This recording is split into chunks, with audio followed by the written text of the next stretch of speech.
মুন্সিগঞ্জের গজারিয়ায় তিতাস গ্যাসের বিশেষ অভিযানে ধ্বংস করা হয়েছে একটি অবৈধ ঢালাই কারখানা। এ সময় 2 শ্রমিককে আটক করা হয় এবং অবৈধ গ্যাস সংযোগ বিচ্ছিন্ন করা হয়।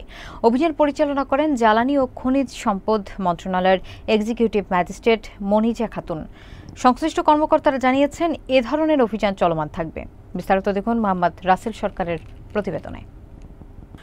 মুন্সিগঞ্জের গজারিয়া উপজেলার ট্যাঙ্গারচর ইউনিয়নের বড়ইকান্দি ভাটেরচর এলাকায় অবৈধভাবে পরিচালিত একটি ঢালাই কারখানায় বিশেষ অভিযান পরিচালনা করে তিতাস গ্যাস কর্তৃপক্ষ।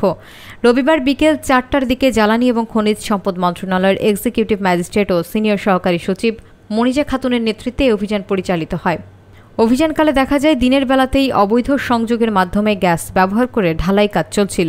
উপস্থিতি টের পেয়ে বেশিরভাগ শ্রমিক পালিয়ে গেলেও 2 জনকে আটক করা হয়। পরে কারখানা, চুলা, ঢালাই সরঞ্জাম এবং প্রস্তুতকৃত মালামাল ভেঙে ফেলা হয় এবং গ্যাস সংযোগ বিচ্ছিন্ন করা হয়। অভিযান শেষে নির্বাহী ম্যাজিস্ট্রেট মনিজা খাতুন জানান, অবৈধ গ্যাস সংযোগের বিরুদ্ধে একটি তাদের ধারাবাহিক কার্যক্রমের অংশ এবং এই অভিযান অব্যাহত থাকবে। পুরো অভিযানে গজারিয়া থানা পুলিশের একটি টিম সহযোগিতা করেন।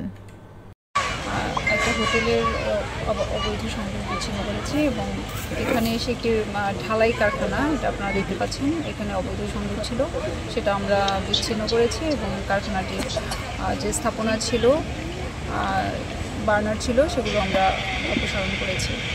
তো এ ধরনের অভিযান চলতেছে। আপনারা জানেন যে এই অঞ্চলে অনেক চুন কারখানা ছিল, সেগুলোও আমরা পর্যায়ক্রমে এ ধরনের মোবাইল কোর্ট অভিযানের মাধ্যমে উচ্ছেদ করা হয়েছে এবং অবৈধ গ্যাস ব্যবহার করে যে কোনো ধরনের কারখানা গড়ে উঠবে সেটার বিরুদ্ধে এই ধরনের অভিযান চলবে। কারণেই কিন্তু এগুলি একদম চলে গেছে, এখান থেকে উচ্ছেদ হয়ে গেছে। তো এখানে যেগুলো বাকিগুলো যেগুলো আছে, এগুলো আমরা পর্যায়ক্রমভাবে উচ্ছেদ করতেছি এবং বারবার উচ্ছেদের মাধ্যমে কিন্তু তাদের এখান থেকে স্থায়ী উচ্ছেদ হবে।